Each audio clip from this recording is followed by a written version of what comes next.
Hello students and welcome back to आपके अपने channel Nitesh Tiwari learning में। आज हम बात करने वाले हैं आपका पॉलिटिकल साइंस का मिड टर्म का सैम्पल पेपर 2024-25 का। पैटर्न बहुत सिंपल है, आपका 3 आवर्स का रहेगा। 80 मार्क्स आपके मैक्सिमम होते हैं।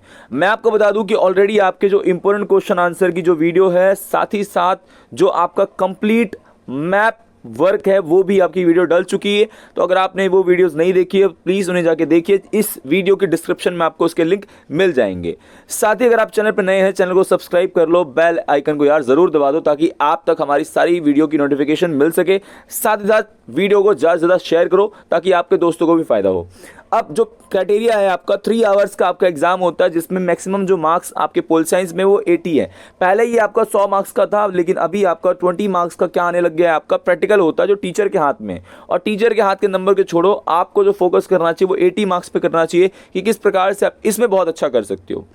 आपका जो पैटर्न है बहुत सिंपल है कि 30 क्वेश्चंस हमारे सामने आते हैं, जिसमें ए बी सी डी और ई करके हैं। सभी को करना अनिवार्य होता है। 1 से लेकर 12 आपके बहुविकल्प हो, मल्टीपल चॉइस क्वेश्चंस हैं। 13 से 18 आपका 2 नंबर वाले क्वेश्चंस हैं, जिनमें आपको लगभग 50 वर्ड से अधिक नहीं होना चाहिए। 19 से 23 आपके 4 नंबर वाले क्वेश्चंस हैं, फिर जिसमें 100 वर्ड से ज़्यादा नहीं होना चाहिए। 24 से आपका 26 पैसेजेस होते हैं, आपका मानचित्र मतलब मैप हो सकता है, कार्टून हो सकता है, तो वो चीज़ें हैं। 27 से आपका 30 जो 6 नंबर वाले क्वेश्चंस हैं तो वो आपके हैं। साथ ही यहाँ पर आपको याद रखना है कि 170 वर्ड से ज़्यादा नहीं लिखना है। इंस्ट्रक्शंस आपकी इंग्लिश में भी सिमिलर है, तो ये अभी आप पढ़ सकते हो। इंस्ट्रक्शन को ज़रूर पढ़ो यार, ताकि पता चले कि आपका जो क्वेश्चन है उसका किस तरीके से कौन कौन से क्वेश्चन करने और नहीं करने, क्योंकि नियम पहले पता होना चाहिए किसी भी चीज़ में आपको करने से पहले। अब जो सेक्शन 1 है, सेक्शन 1 में आपको मल्टीपल चॉइस क्वेश्चंस हैं। तो पहला क्वेश्चन ये है कि भारतीय संविधान कब बनकर तैयार हुआ। देखो बहुत सिंपल है, भारतीय संविधान कब बनकर तैयार हुआ? 26 नवंबर 1949, 26 जनवरी 1950 या आपका 26 दिसंबर 1949, इनमें से कोई नहीं। बनकर तैयार हुआ तो 26 आपका नवंबर है, नवंबर, ठीक है, 26 नवंबर आपका है। 19 आपका 49, पहला जो ऑप्शन है बिल्कुल सही रहेगा। और आपको बताना है 26 जनवरी 1950 को लागू हुआ, तो बनकर तैयार हुआ 26 नवंबर 1949, लेकिन लागू कब हुआ, इंप्लीमेंट कब हुआ? 26 जनवरी 1950। इसी के साथ आपका 24 जनवरी को भी कुछ हुआ था, कोई बता सकता है? तो कमेंट आप करिए और बताइए। जो बच्चा सही करेगा मैं उसको पिन कर दूंगा, तो बिल्कुल आपको जो बाकी बच्चों ने आंसर ही पता चल जाएगा। लेकिन अगर कोई बच्चा भी नहीं बता पाता है तो फिर मैं खुद बताऊंगा कि आपको 24 जनवरी 1950 को क्या हुआ था, ठीक है। अगला क्वेश्चन देखिए आपका, मौलिक अधिकारों के संशोधन में कौन सक्षम है, मतलब मौलिक अधिकारों के संशोधन को कौन कर सकता है? ए लोकसभा, बी आपका राष्ट्रपति, सी आपका जो सर्वोच्च न्यायालय है, या डी आपका संसद। जो ऑप्शन आपका है वो डी है, आपका संसद हमारे संविधान में संशोधन कर सकता है। इसके साथ ही देखिए, भारत के प्रथम चुनाव आयुक्त कौन थे? ए सुकुमार सेन, बी मनीष अरोड़ा, सी सुनील अरोड़ा, या डी ओम प्रकाश। इसका जो राइट आंसर आपका है वो है ए, आपके सुकुमार सेन भारत के प्रथम चुनाव आयुक्त आपके थे। अगला क्वेश्चन आपका है कि किसने कहा कि राज्यपाल सोने की आपके जो पिंजड़े हैं उसमें बंद चिड़िया के समान है? ऑप्शन आपका का सरोजनी नायडू, खा डॉक्टर अंबेडकर, या गा महात्मा गांधी, या फिर आपका घ आपका पंडित नेहरू जी। राइट आंसर इसका जो रहेगा आपका ए, सरोजनी नायडू ने इस बात को कहा है कि राज्यपाल सोने के पिंजड़े में बंद चिड़िया के समान आपका है। अगला क्वेश्चन देखिए, अभिकथन और कारण में से है। तो भारतीय संविधान में लोकसभा के चुनाव first past the post system प्रणाली को अपनाया गया, और भारत जैसे विशाल जनसंख्या वाले देश में इसकी सरलता और फलस्वरूप इसको सर्वसम्मति मिली। ये बिल्कुल सही है भाई। कथन कारण की व्याख्या कर रहा है, इसका आपको सिंपली ए आंसर लगा देना कि कथन कारण दोनों सही हैं और वो इसकी सही व्याख्या कर रहा है। जिसने भी ए लगाएगा बिल्कुल इसका परफेक्ट आंसर यही रहेगा। क्वेश्चन नंबर 6 देखिए, अभिकथन आपका कहता है कि भारतीय संविधान को उधार का थैला कहा जाता है। जी बिल्कुल सही है। भारतीय संविधान में कई देशों से लिए गए संविधान के नियम कायदे हैं। बिल्कुल सही है। तो आपका अभिकथन कारण की व्याख्या कर रहा है, आंसर है बिल्कुल कर रहा है। क्या दोनों सही हैं? बिल्कुल सही है। तो ये ऑप्शन आपका बिल्कुल सही हो जाएगा इसमें। साथ ही उधार का थैला इसलिए कहते हैं क्योंकि अमेरिका से हमने आपके मौलिक अधिकार लिए हैं। क्या लिया है? अमेरिका से हमने मौलिक अधिकार आपका ले लिया है। जो आपका आयरलैंड है वहाँ से हमने आपका राज्य के नीति निर्देशक तत्व क्या लिया है? राज्य के जो नीति निर्देशक तत्व हैं ये हमने आयरलैंड से ले लिया है। इसके साथ ही आपका मौलिक कर्तव्य हमने सोवियत संघ से ले लिया। तो मतलब बहुत सारे देशों से हमने बहुत सारी चीज़ें ले ली हैं आपकी। क्वेश्चन नंबर देखिए 7, संविधान सभा के सदस्यों का निर्वाचन उनकी देखरेख में होता है। किसकी देखरेख में होता है संविधान सभा के सदस्यों को जो निर्वाचन है? का आपका मुख्यमंत्री के, खा उच्च न्यायालय के, गा जिला न्यायालय के, या घा या मतलब डी निर्वाचन आयोग। राइट आंसर निर्वाचन आयोग की भाई निगरानी में ही होगा। डी ऑप्शन बिल्कुल सही रहेगा इसका। क्वेश्चन नंबर आपका 8 है, जिसमें संविधान का कौन सा ऐसा प्रावधान है जो लगभग बिना किसी वाद विवाद के, मतलब बिना किसी आपके बहस के पारित हो गया था? ए ऑप्शन है संसदीय प्रणाली, बी ऑप्शन है आपका न्यायपालिका की शक्तियां, सी ऑप्शन है आपका विकेंद्रीकृत प्रणाली।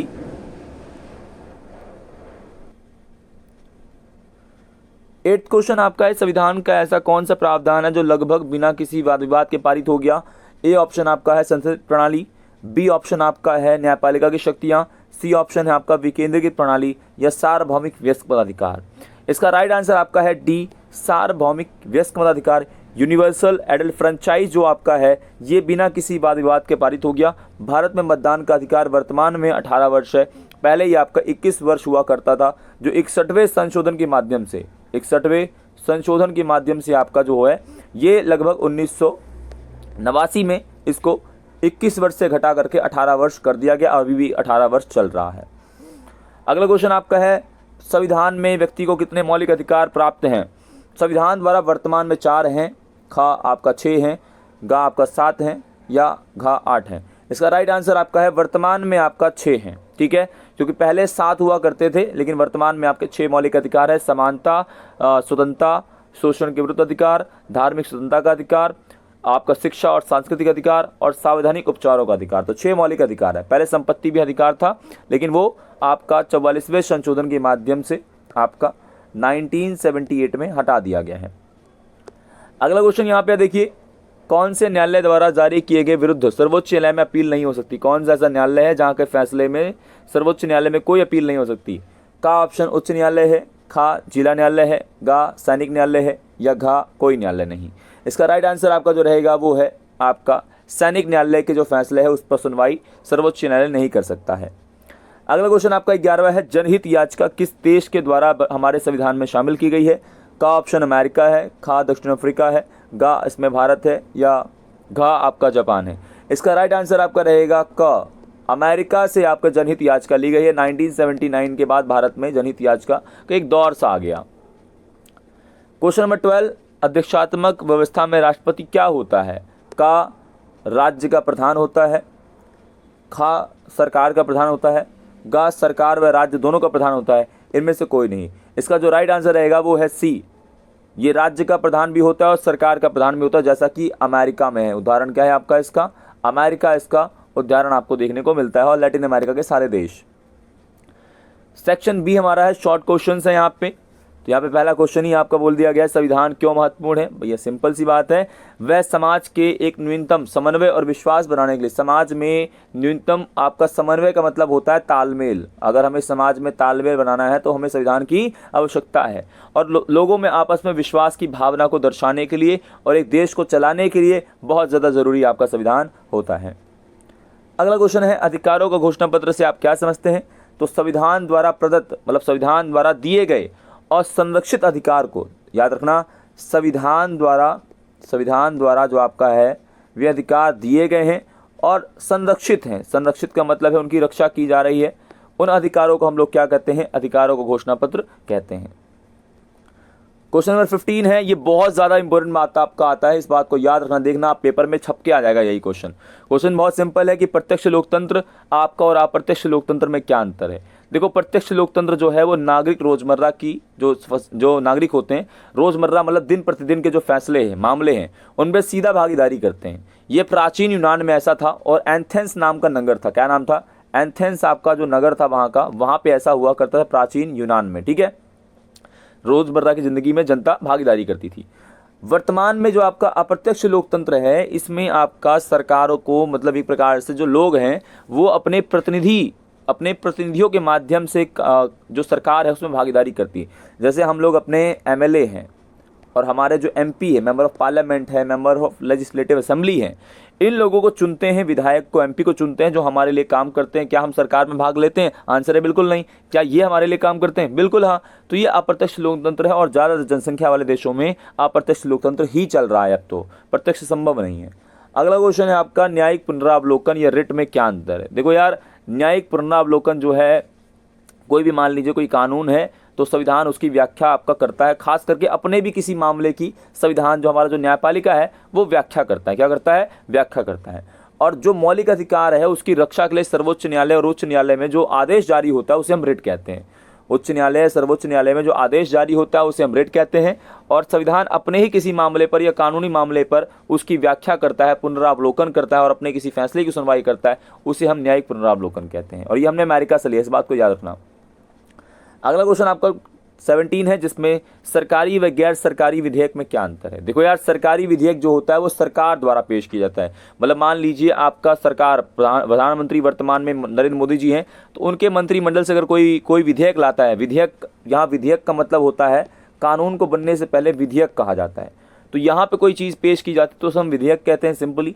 तो यहाँ पर आप बता देना है आपको सिंपल कि जो सरकारी मंत्री पेश करता है उसे सरकारी विधेयक बोलते हैं। गैर सरकारी, संसद का कोई भी सदस्य, जैसे राहुल गांधी आजकल बहुत फेमस है, राहुल गांधी अगर कोई प्रस्ताव लाते हैं तो वो गैर सरकारी होगा क्योंकि वो सरकार का भाग का हिस्सा नहीं है आपका। अगला क्वेश्चन आपका है क्वेश्चन नंबर 18, जिसमें बोला जाता है सामूहिक नेतृत्व के सिद्धांत पर आधारित संसदात्मक कार्यपालिका का वर्णन करो। देखो बहुत सिंपल है, सामूहिक नेतृत्व हमारा वाला है जिसमें सरकार का प्रमुख प्रधानमंत्री होता है, प्रधानमंत्री बहुमत दल का नेता होता है और विधायिका मतलब संसद के प्रति उत्तरदायी होता है। बिल्कुल सही बात है, प्रधानमंत्री सरकार का सबसे बड़ा आदमी है, पावरफुल आदमी होता है, किसी भी मंत्रिमंडल को कभी बना सकता है, कभी भंग कर सकता है, किसी को भी मंत्री बना सकता है। बहुमत दल का नेता का मतलब है जिस पार्टी को बहुमत मिले, जैसे बीजेपी आज 240 के साथ है तो आसपास कोई और पार्टी नहीं है, तो ये हम कह सकते हैं कि बहुमत उनके पास है क्योंकि वो सरकार बना पा रहे हैं, 270-90 जो भी उनके पास सीटें हैं, गठबंधन की ही सही, तो वहाँ पे बहुमत दल के नेता नरेंद्र मोदी वर्तमान में है। और इसके साथ ही वो विधायिका मतलब संसद के प्रति जवाबदेह हैं। संसद में यदि कोई प्रश्न पूछा जाता है तो उसका आंसर इन्हें देना पड़ेगा। अब जो आपका सेक्शन आपका सी है, जहाँ पे थोड़े बड़े क्वेश्चंस हैं, सिंपल है आपका, यहाँ पर स्वतंत्रता के किन्हीं 4 आपके चीज़ों को बताना है, अभिव्यक्त करना है कि स्वतंत्रता है क्या, ये स्वतंत्रता का अधिकार क्या बात करता है। तो अनुच्छेद आपका 19 से लेकर लगभग की बात कर दीजिए आपका 22 तक, 19 से लेकर 22 तक में आपके स्वतंत्रता के अधिकारों का जो वर्णन है वो किया गया है। अब क्या क्या है, तो 19 अनुच्छेद कहता है भाषण और अभिव्यक्ति, आप अपनी बातों को रख सकते हो और अपनी बातों को कह सकते हो बहुत आसानी से, आपको कोई रोकेगा नहीं। आप संघ बना सकते हो, अपने लोगों का समूह बना सकते हो और अपनी बातों को आगे बढ़ा सकते हो। आप सभा लगा सकते हो, आप भाषण दे सकते हो, आप भ्रमण, आप कहीं भी आ जा सकते हो, देश में घूम सकते हो, कोई भी व्यापार आपका या व्यवसाय आप देश भर में कहीं भी रहकर कर सकते हो, ये आपका स्वतंत्रता का अधिकार है। क्वेश्चन नंबर आपका 20 है, भारत में होने वाले चुनाव प्रक्रिया का वर्णन करो। तो भाई साहब, भारत में जो चुनाव प्रक्रिया है बहुत सिंपल है, चुनाव आयोग अधिसूचना जारी करता है, पहले आपका जारी करता है भाई चुनाव होने वाला है, चुनाव की तिथि तय कर देता है कि भैया इस तारीख से चुनाव है और अपने अपने आवेदन दे दो। फिर एक समय होता है नाम वापस लेने की तिथि भी होती है, अरे तुमको चुनाव नहीं लड़ना है, कोई बात नहीं, अपना नाम वापस ले लो, उसकी भी एक तिथि होती है, एक डेट होती है, ये भी चुनाव आयोग आपका जारी करता है। साथ ही साथ चुनाव प्रचार, चुनाव की निगरानी रखना, चुनाव पर आपका स्वतंत्र और निष्पक्ष चुनाव हो, ये काम भी इसका होता है। और लास्ट में चुनाव आयोग जो होता है हमारा मतगणना करता है और चुनाव के परिणाम घोषित करता है, ये बातें भी आपको लिख देनी है। इसके साथ ही आपका अगला क्वेश्चन है कि भारतीय संविधान या हमें संविधान की आवश्यकता क्यों है। अगर बोलेगा आवश्यकता क्यों है या अगर बोलेगा कार्य क्या है या महत्वपूर्ण क्यों है, एक ही आंसर लिखना जो इसमें मैं आपको बता रहा हूँ। पहली बात तो यह है कि आपका भारतीय समाज में समन्वय और तालमेल बैठाने के लिए, क्या बैठाने के लिए, समन्वय और तालमेल। समन्वय तालमेल एक ही बात है, तो विश्वास वर्ड और लिख दीजिए कि समन्वय विश्वास, जो आपका तालमेल और विश्वास बनाने के लिए भारतीय समाज में संविधान का सबसे बड़ा जो भूमिका है वो आम जनता में समन्वय मतलब तालमेल और विश्वास कायम करना है। ठीक है, ये 2 चीज़ें आपको बता देनी है। तीसरा, अंतिम निर्णय मतलब सरकार कैसे बनेगी और निर्णय कौन लेगा, सरकार कैसे बनेगी और निर्णय कौन लेगा, ये संविधान का दूसरा कार्य भी है और आवश्यकता भी है। तीसरा, सरकार की शक्तियों पर सीमाएं लगाना ताकि सरकार हमारे जो मौलिक अधिकार है, जैसे मान लीजिए आप अगर कुछ भी काम कर रहे हो, क्या सरकार आपको जेल में बंद कर सकती है, आंसर है बिल्कुल नहीं कर सकती। तो यही तो उस पर रोक है ना, एक प्रकार से संविधान ने लगा रखा कि आप बिना किसी बात के किसी को सजा नहीं दे सकते हो। उसके अलावा आपका न्यायपूर्ण समाज की स्थापना के लिए सरकार ज़रूरी है, यह संविधान हमारा ज़रूरी है। साथ ही संविधान ने क्या कर रखा है, सरकार को शक्तिशाली बनाया हुआ है जिससे सरकार हमारी इच्छाओं आकांक्षाओं को पूरा करे। हमारी इच्छाएं क्या हैं, अच्छा शिक्षा मिले, अच्छी आपकी शिक्षा व्यवस्था हो जाए, अच्छा स्वास्थ्य सुविधाएं हो जाएं, ये सारी हमारी आकांक्षाएं, अच्छी रोडें बन जाएं, आवाज़ बाहर से कम आए, थोड़ा शांति रहे, ये हमारी आकांक्षाएं हमारी। क्वेश्चन नंबर देखिए 22, जहां पे आपको विधायिका या संसद के सभी राजनीतिक प्रक्रिया का महत्वपूर्ण केंद्र होता है। बिल्कुल सही बात है, क्योंकि संसद में ही सारी राजनीतिक प्रक्रिया होती है। विधि निर्माण मतलब कानून बनाने की जो प्रक्रिया है वो हमारे संसद में होती है। साथ ही कोई बजट लाना है, कितना पैसा किस विभाग में दिया जाएगा, कोई बजट, वो भी हमारे संसद में आता है। सरकार पर नियंत्रण रखना है, भाई साहब सरकार बहुत ज़्यादा बेलगाम हो रही है भैया, उस पर वाद विवाद करना पड़ेगा, सरकार ने ऐसा कैसे ले लिया। तो ये सारे जो फैसले हैं, सारी बातें संसद में डिस्कस होती हैं। और संविधान में संशोधन, जैसे आप सबको पता होगा कि मतदान का जो अधिकार है, मैंने जैसे बताया 21 से 18 किया गया, ये संसद ने तय किया। संसद ने ये तय किया कि लगातार जो महिलाओं की विवाह का जो आयु है वो 18 वर्ष से बढ़ा करके हमें 21 करना चाहिए। चर्चा वहाँ हुई, संशोधन इस पर भी हो रहा है। ट्रिपल तलाक पर जो आपका बैन लगाएगा वो संविधान में संशोधन हुआ। धारा 300 आपका जो 70 आपका है वो जम्मू कश्मीर में था, उसको हटा दिया, ये संशोधन है आपका। ये सारी की सारी चीज़ें संसद में होती हैं। अगला क्वेश्चन है सर्वोच्च न्यायालय के न्यायाधीशों को पद से हटाने की जो कार्य है उसका वर्णन करना है। तो देखो भैया, पहली बात, न्यायाधीश को महाभियोग के माध्यम से अगर उसने संविधान की अवमानना करी है, कोई करप्शन का आरोप है, कोई बात है, तो भी हटा सकते हो। अयोग्यता का आरोप कि भाई योग्य ही नहीं है ये न्यायाधीश, तभी हटा सकते हो। विशेष बहुमत चाहिए। विशेष बहुमत का मतलब बहुत सिंपल है, 100 में से लगभग 66 पॉइंट समथिंग कुछ लोग चाहिए सहमति के लिए। इसका मतलब ये मुश्किल काम है न्यायाधीश को अपने पद से हटाना। वर्तमान में आपका DY चंद्रचूड़ आपके जो हैं वो आपके इस सर्वोच्च न्यायालय के न्यायाधीश हैं। दोनों सदनों में आपको पारित करवाना पड़ेगा अगर सर्वोच्च न्यायालय के न्यायाधीश को। 2 सदन कौन से हैं? एक लोकसभा है और एक राज्यसभा है, इस बात को याद रखना। अब डी ऑप्शन आपका है, इसमें आपको पैसेजेस आएंगे, इन पैसेजेस को पढ़ना है और पैसेजेस को पढ़ के ही आंसर देना है। न्यायिक सक्रियता क्या होती है? न्यायिक व्यवस्था में लोकतांत्रिकरण, अनेक दुष्प्रभाव, अनेक दिशा निर्देश, उपयुक्त में से कोई नहीं। राइट आंसर आप कह सकते हो पहला हो सकता है, क्योंकि यहाँ पे न्यायिक प्रक्रिया जो है वो लोकतांत्रिकरण की प्रक्रिया है आपकी। साथ ही न्यायिक सक्रियता कार्यपालिका को क्या बनाता है? गैर जिम्मेदार, ख उत्तरदायी, अनुत्तरदायी, इनमें से कोई नहीं। तो कह सकते हो कार्यपालिका तो कोई यहाँ है ना गैर जिम्मेदार कह सकते हो कि बना देता है, और कार्यपालिका सही से काम नहीं करता है, और कार्यपालिका की ही ये काम है कि वो न्याय दे। इसके साथ ही निम्न में से कौन सा, निम्न में से क्या एक रिट एक प्रकार है? तो भैया क्या एक रिट प्रकार है आपका? कौन सा इसमें रिट है? अधिकार विहीनता गलत, गैर न्यायशीता गलत, अधिकार परीक्षा और सामाजिकता। राइट आंसर इसका है सी, अधिकार परीक्षा जो है, जिसमें जब कोई व्यक्ति किसी पद के योग्य नहीं है लेकिन वो उसमें बैठा हुआ है कद्दी पे जमा करके, तो उसको जारी किया जाता है, तो ये वाला आपका रिट है। 4th क्वेश्चन, न्यायपालिका कौन सा अधिकार मौलिक अधिकारों की रक्षा करता है? ए अपीलीय, खा आपका रिट क्षेत्राधिकार, गा सलाहकारी, उपयुक्त सभी। क्षेत्राधिकार मौलिक अधिकारों की रक्षा करता है। न्यायपालिका कौन सा मौलिक अधिकारों की रक्षा करता है? जो रिट होते हैं ना आपके, जो रिट होता है वो हमारे मौलिक अधिकारों की लगभग रक्षा करता है, तो आप इसका बी ऑप्शन बिल्कुल सही रहेगा। अब ऐसा आपको एक मैप की वीडियो मैंने बना रखी है, ऐसे ही लगभग क्वेश्चन आएगा और आपसे पूछ लिया जाएगा, बताओ भाई कौन से स्टेट्स आपके हैं जहां द्विसदनात्मक है, इनको भरो। जहां 2 सदन है तो ए ऑप्शन आपका जो है पहले का ए ऑप्शन, इसके सामने लिख दो आप उत्तर प्रदेश। ए के सामने क्या लिखोगे? यहाँ पर है यूपी। दूसरा आपका है बी में आप लिखोगे महाराष्ट्र। बी में क्या होगा आपका? वो महाराष्ट्र का रीजन है। क्या है? महाराष्ट्र आपका है। इसके साथ ही क्वेश्चन नंबर आपका देखिए डी, या आपका कह लीजिए एक प्रकार से सी आपका जो है वो सी है महाराष्ट्र, सॉरी सी महाराष्ट्र है, बी कर्नाटक है। सी आपका महाराष्ट्र, ठीक है, यहाँ पे सी महाराष्ट्र ऑप्शन सही से देखिए। और जो आपका बी है वो कर्नाटक है। क्या है? कर्नाटक है यहाँ पे। अब ये इतने छोटे होते हैं कि यहाँ पे थोड़ा स्क्रीन में इसमें लिखने में प्रॉब्लम आती है। ऑप्शन नंबर आपका जो डी है, ऑप्शन नंबर जो आपका डी है वो है आपका तेलंगाना। क्या है? इसका डी का ऑप्शन क्या रहेगा? तेलंगाना रहेगा। क्या रहेगा? तेलंगाना आपका इसका राइट ऑप्शन आपका रहेगा, ऑप्शन डी का। बस लोकेशन जितना अगर स्टेट पता है आपको कौन सा स्टेट कहाँ है, आप लगभग आंसर का सही निशान लगा लोगे। अब इस कार्टून में क्या दर्शाया गया है? ये समस्या ये हाथी किस समस्या की ओर है? ये व्यस्क मताधिकार, इसमें लिखा भी है देखो, व्यस्क मताधिकार की ओर, समस्या की ओर इशारा कर रहा है। इसकी पूंछ को कौन एक प्रकार से खींच रहा है या क्या है? तो अनियंत्रित है, मतलब ये मतदाता क्या है? अनियंत्रित है, इसको नियंत्रित करना बड़ा मुश्किल है। और ये प्रथम आम चुनाव में अनुभवहीन मतदाता की ओर इशारा कर रहा है कि कैसे नेहरू जी इसको खींच रहे हैं। कौन खींच रहा है? नेता कौन है? नेहरू जी हैं। और व्यस्क मताधिकार से आप क्या समझते हैं? 18 वर्ष से ऊपर भारत के किसी भी नागरिक को बिना किसी भेदभाव के मतदान का अधिकार ही आपका सार्वभौमिक व्यस्क मताधिकार है। एग्जाम में क्वेश्चन आता है आपका संविधान, जो भारतीय संविधान है उसको उधार का कटोरा क्यों कहते हैं? तो लगभग जो अधिनियम है 1935, उससे 75% जो हमारा संविधान है, मान लीजिए आपके टोटल जो अनुच्छेद थे 395 स्टार्टिंग हो गया, आप सबने पढ़ा होगा, अनुच्छेद इतने ही थे, तो 250 मान लीजिए लगभग जो अनुच्छेद है वो हमने धारा आपका अधिनियम जो है 1935 से ले लिया। 1928 में मोतीलाल नेहरू समिति ने 10 मूल मानव के अधिकारों की बात कही थी और बाद में कुछ मौलिक अधिकार हमने लोगों से या देशों से लेने शुरू कर दिए। ब्रिटिश के संविधान से हमने क्या लिया ब्रिटेन से? सार्वभौमिक विस्मताधिकार, जो सबसे आगे जीत प्रणाली।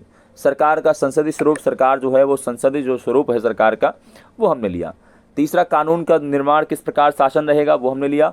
और विधायिका के अध्यक्ष का पद, ये भी हमने ब्रिटेन के संविधान से लिया।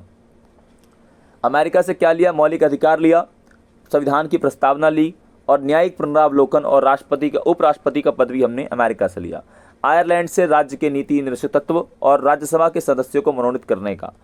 फ्रांस से हमने समानता, स्वतंत्रता और बंधुत्व का नारा लिया और कनाडा से हमने एक अर्ध अध्यक्षात्मक शासन व्यवस्था और केंद्र मजबूत वाली सरकार आपकी चुनी है।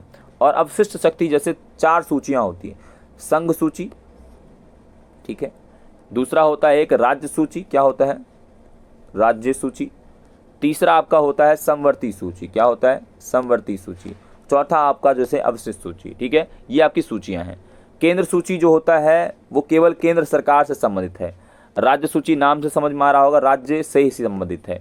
समवर्ती दोनों से है, केंद्र और राज्य दोनों फैसले ले सकते हैं, लेकिन अगर दोनों में वर्षिस हो जाए, विवाद हो जाए, तो फिर केंद्र सरकार फैसले लेगा समवर्ती के। और अवशिष्ट सूची भी ये केंद्र सरकार के अंदर आती है, इस बात को भी थोड़ा याद रखना। भारतीय संविधान की क्या विशेषताएं हैं? देखो भाई, भारत का संविधान जो है वो लिखित संविधान है, संपूर्ण संविधान आपका बहुत बड़ा है, सफल संविधान है। इसमें संप्रभुता संपन्न है, लोकतांत्रिकरण है, समाजवादी, धर्मनिरपेक्षता जैसी चीज़ें हैं। मौलिक आपके कर्तव्य हैं, न्यायपालिका की स्वतंत्रता है, जैसे न्यायपालिका हमारी फ्रीडम है। सरकार के 3 अंग होते हैं, विधायिका, कार्यपालिका, न्यायपालिका। तो न्यायपालिका अपने आप में आज़ाद है। और संसदीय शासन है, कैसा शासन है? संसदीय शासन है। और राज्य के नीति निर्देशक तत्वों के बारे में भी इसमें वर्णन किया गया है। इसके साथ ही आपका 28 अनुच्छेद, आपका जो क्वेश्चन नंबर आपका 28 है, जिसमें मौलिक अधिकारों का वर्णन हमें करना है। तो समानता का जो अधिकार है वो 14 से आपका 18 में इसका वर्णन है, ठीक है। स्वतंत्रता का आपका 19 से लगभग 22 अनुच्छेद में इसका वर्णन है। और स्वतंत्रता आपको सबको पता है, बिना किसी रोक टोक के अपनी बातों कहीं भी आ जा सकते हो, अभिव्यक्ति की आज़ादी। समानता बहुत सिंपल है कि किसी भी जातिगत भेदभाव के, किसी भेदभाव के बिना आप सब समान हैं। शोषण के विरुद्ध अधिकार आपका जो है वो अनुच्छेद आपका 23 और 24 में इसका वर्णन है। इसमें सिंपल है कि आपको जो काम करवाया जा रहा है उसके बदले आपको मेहनताना मिलना चाहिए। धार्मिक स्वतंत्रता में आप किसी भी धर्म को मान सकते हो, अपने धर्म की पैरवी कर सकते हो। 25 और 28 जो अनुच्छेद है उसमें इसका वर्णन किया गया है। अगला क्वेश्चन हमारा इसके अथवा में है, चुनाव प्रणाली की क्या विशेषताएं हैं? तो चुनाव प्रणाली जो है वो भारत की सर्वाधिक मत से जीत प्रणाली है, मतलब first past the post system है। ये सरल है, इसमें प्रतिनिधि जनता के प्रति जवाबदेह होते हैं। मतदाता और प्रतिनिधि प्रत्यक्ष संपर्क होता है, जैसे आपके इलाके कोई विधायक होगा या MP होगा, आप उससे संपर्क रखते होंगे या उसे आप जानते होंगे, सीधा वोट देते हैं आपके माता पिता। इसके साथ ही क्षेत्रीय आपकी जो प्रतिनिधित्व है लोकतांत्रिक सिद्धांत पर है, इसमें कम खर्चा आता है और राष्ट्रीय एकता को इसमें बल मिलता है, ये विशेषता है। ये एग्जाम में बहुत इंपॉर्टेंट है, वेरी वेरी इंपॉर्टेंट। जो बच्चे लास्ट तक आए उन्हें मैं बता दूं, ये बहुत इंपॉर्टेंट क्वेश्चन है आपका कि राष्ट्रपति के विशेषाधिकार, देखो छप के आएगा ये क्वेश्चन, छप के आएगा। सिंपल याद रखो, राष्ट्रपति मंत्रिमंडल द्वारा जो आपके सलाह है, जो आपका विचार है, निर्णय है, कोई विधेयक है, राष्ट्रपति उसे लौटा सकते हैं कि भाई ले जा वापस, मेरा मन नहीं है इस पर साइन करने का, ये कानून बनने लायक नहीं है। तो पहली बात तो राष्ट्रपति उसे पुनर्विचार के लिए भेज सकता है, मतलब सलाह के लिए भेज सकता है कि भैया कुछ गलतियां हैं उसको सुधार के मुझे वापस ला कर दो, तब साइन करूंगा। दूसरा, राष्ट्रपति कहता है मेरे पास है विशेषाधिकार या आपका निषेधाधिकार है, मेरे पास वीटो शक्ति है, कोई विधेयक है मैं उस पर साइन करूंगा नहीं, अपने पास रख लूंगा। और अपने पास रख लूंगा तो इसका कोई टाइम नहीं है कि मैं कब तक रखूंगा, मतलब वापस नहीं दूंगा, ये पावर है। तीसरा विशेषाधिकार है जब आपका कोई सरकार नहीं बनती है, जैसे वर्तमान में कोई सरकार नहीं बन रही थी, किसी को बहुमत नहीं मिला, तो राष्ट्रपति अपने विशेषाधिकार का या अपने स्वाविवेक की शक्ति का उपयोग करता है और जो बहुमत दल का नेता होता है उसे आमंत्रित करता है कि आओ भाई सरकार बना लो। तो राष्ट्रपति की शक्ति में वृद्धि होती है जब जब बहुमत नहीं मिलता किसी को। अगर बहुमत मिल जाता है किसी पार्टी को तो राष्ट्रपति की भूमिका कम हो जाती है, और बहुमत अगर नहीं मिला तो राष्ट्रपति की भूमिका बढ़ जाती है। इस बात को याद रखना, बहुत इंपॉर्टेंट क्वेश्चन है। अगला और लास्ट क्वेश्चन हमारा है, भारतीय संविधान में न्यायपालिका किस प्रकार स्वतंत्र बनाया जा सकता है? भैया देखो सिंपल कर दो, न्यायाधीशों की नियुक्ति, उनकी सेवानिवृत्ति तक उनको हटाओ मत, मतलब 65 वर्ष की आयु है उससे पहले हटाओ मत, अगर वो ठीक ठाक काम कर रहे हैं। अच्छा वेतन होना चाहिए ताकि उनके मन में लालच इस तरह की भावना ना आए। न्यायाधीशों के निर्णय को चुनौती मत दो यार। न्यायाधीश ने अगर कोई फैसला सुनाया तो उसको आप क्रिटिसाइज मत करो और उसको बिल्कुल ये मत बोलो भाई तुमने तो खराब चीज़ें दी यार, तो उसको चुनौती मत दो। मतलब एक सही चीज़ में कह रहा हूँ मैं, पॉजिटिव सेंस में लो उसको, नेगेटिव में नहीं कि कुछ भी कह देगा तो हम लोग चुनौती ना दें, मतलब सही सेंस में। उसके बाद उसके निर्णय की जो न्यायाधीश है उसको जीवन सुरक्षा प्रदान करना चाहिए कि भैया अगर कोई निर्णय लिया है न्यायाधीशों को तो उसको बचाओ भैया, अगर कोई प्रॉब्लम आ जाए, कोई समस्या आ जाए तो उसको मतलब डर ना हो कि मुझे कोई दिक्कत होगी। और राज्य सत्ता द्वारा न्यायाधीशों के कार्य में बाधा ना हो, जो राज्य सत्ता सरकार है वो न्यायाधीशों के मामलों में हस्तक्षेप ना करे। और न्यायाधीशों की नियुक्ति में विधायिका जो आपकी विधान पालिका है, मतलब आपका संसद है, वो हस्तक्षेप ना करे, सरकार हस्तक्षेप ना करे। इस तरीके से आप जो है आप न्यायपालिका को स्वतंत्र बना सकते हो। ये आपका पैटर्न फर्स्ट था और काफ़ी सारे क्वेश्चन आपके इस सैम्पल पेपर में से आ सकते हैं। अगर आप चैनल पर नए हो, चैनल को सब्सक्राइब कर लो और बेल आइकन को जरूर दबा दो ताकि आप तक सारी मेरी जो वीडियो की इन्फॉर्मेशन है, नोटिफिकेशन है वो आ सके। तो इसी के साथ दोस्तों आशा करता हूँ आपको पसंद आया होगा। जय हिंद, जय भारत।